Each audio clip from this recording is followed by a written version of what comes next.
Klitschko-Fury fight going?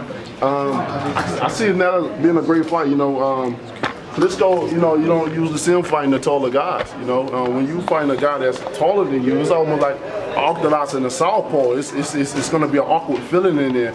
He said he likes to fight the taller fighters, but due to the fact that all the fighters he's been fighting, there hasn't been too many tall guys, and the taller guys are really the ones that's ruling the division. So I think with taking away from the clinching and the stuff that he does in his previous fight, when you eliminate that from his style, we're gonna see what type of style he got. And then he's getting older, and we know with age comes your time reaction to your punches and different other things. So I find that's an interesting fight. If Tyson Fury trains well and do what he has to do, I think it's going to be made out to be a great fight. Deontay, two guys you mentioned they want to fight with. One is Eddie Chambers, the other one's Prince Charles Martin. They're both with Al Heyman. Are those guys you can either confirm or deny are on the list for September 26th? They're not.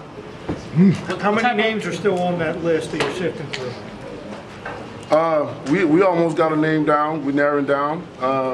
Like I said, a lot of wrinkles is being ironed out, and just stay tuned. What does it mean to your community to fight where you did, with people where you grew up? It meant a lot, being at the fact that I love making history.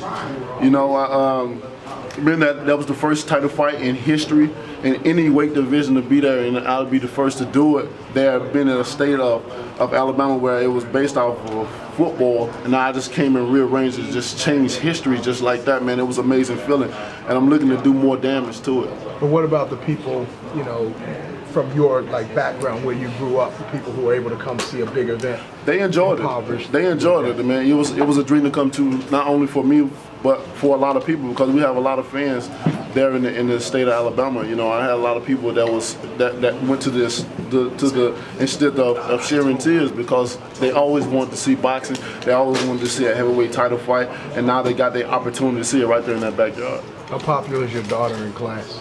I asked her that before. I asked her, I said, "Babe, are you popular?" She said, "Yes." So, but with the good and the bad, though.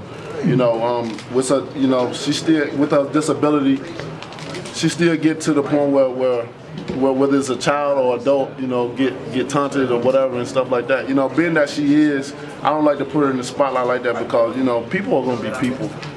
Some people are gonna love you, some people are gonna hate you, some people are gonna love me, some people are gonna hate me, and those that hate me are gonna take it out on her because they can't get to me. So, only thing we can do is pray for people. Deontay, what type of level of opposition are you looking for December 26th? Obviously, Eric Molina was Eric Molina. Is it a step above from Eric Molina, or what are we looking at? We're always looking for a step above the next opponent. But whoever come in there, it's going to be up to them what they bring. Some may bring fear and then feel like they can do things when they get inside the ring. Some already have the confidence to get in there. Just because they have a name or they may have done things in the past doesn't mean they're going to do it now. I'm a totally different person when people get in there.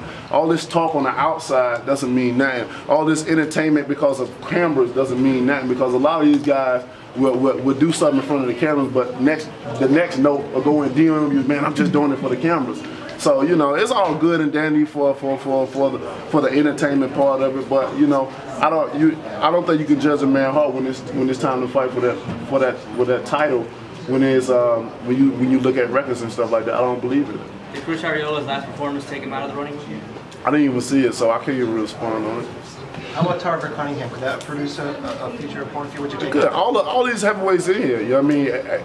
No opponent is out of the runnings. This is the thing about boxing. Nobody is out. So all these names that y'all naming, nobody is out. 1 minute they could be in a position where they're at the bottom, and the next minute, one or two fights, they can be right there at the top, getting ready to fight. So the only thing I could do is be me, train hard for whoever name is pulled out of the hat, and be prepared and be well ready for them. So that's the only thing I can do. With all the fights that all the high demands of fighters that people want, like I said before, just patient. It's gonna come. It's gonna happen anyway. Once they start to stop, they keep winning. and I'm at the top, I keep winning, it's gonna happen regardless. What do you make a Tarver campaigning as a heavyweight right now? What I make of him? I mean, you know, the things that he's been doing, he's winning. So he's been winning, and you know, I wish him the best. You know, once it comes time to fight me or fight for a title, which everybody wants, then I wish him luck. I don't believe in luck because luck is for losers. You know, so but I wish him luck because when he fight me, it will be a loser. Why not Povetkin next? Why not Povetkin next? Well, you know, negotiations. When it comes to negotiations, you know, it takes a while for things to happen. You know, you have one party one way, you have the other party one the other way. So, you know, you have it's like a agree to disagree thing, and things come around. But no, he's my mandatory, so I can't go around him.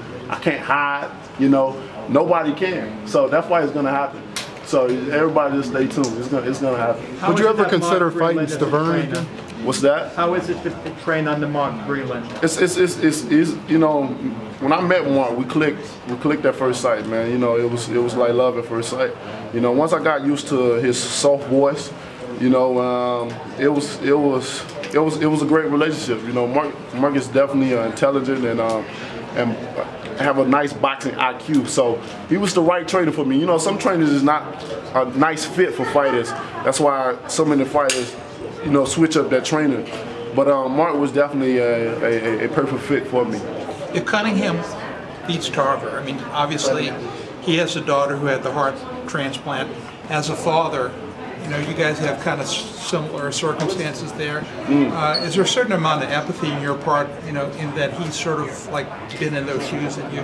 Oh, definitely, man. You know, he's a man just like I am that love their kids, man. You know, she motivates him, and my kids motivate me as well too. And when you're fighting for someone, I always felt when you're fighting for someone else besides yourself, because I feel like selfish. But when you're fighting for somebody else, it's a hard man to beat, you know. So I applaud him for everything he's been doing, and his family, and to hear that baby's girl is doing all right, man. Because we ran up on each other one day, and I told him I was praying for him, and prayer changes a lot of things, man. And it's good to see that she's doing great, you know. And I wish him the best from here on up to wherever he's trying to do. What would you change about the last fight in terms of the preparation in between those fights? I know that you carried a lot of hats for the Alabama fight as a promoter, as a spokesman, hyping that fight.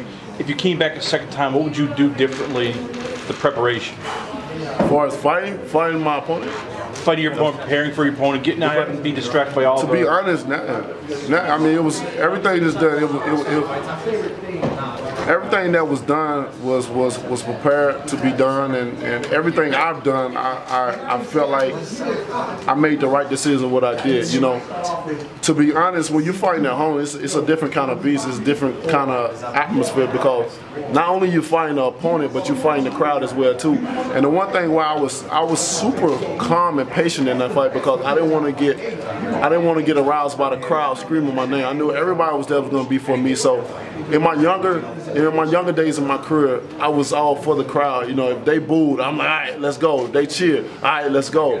But in this fight, that I'm more mature, more experienced, that no matter how loud they scream my name, I was still going to stay calm. I was still going to try to fight the fight. And then, being that Eric, he was a counterpuncher, so I knew that you know, whatever I did, you know, I had to make sure I was smart about it, and that's why I fought a slow-paced fight. You know, I wanted to be smart. I didn't want nothing to get out of hand.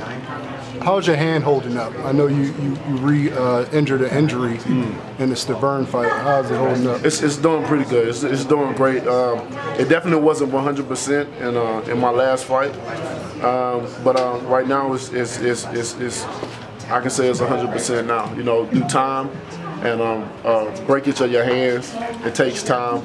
But I'm a gladiator. I like to fight. I'm not gonna let that stop me from fighting, no matter what. That's just a part about whether people know it or not. You know, whether they feel like I'm healthy or not. You know, if I feel like I'm gonna get in, I'm not gonna make a bad decision by myself. If I can't fight, then I'm just not gonna fight. But if I feel like, you know, the pain is not gonna bother me, I'm gonna get in there. I'm gonna perform. I'm gonna do what I gotta do, because I love to do this. And man, like I said, I'm married to the sport, man, and this is my wife, and I don't want to be away from her.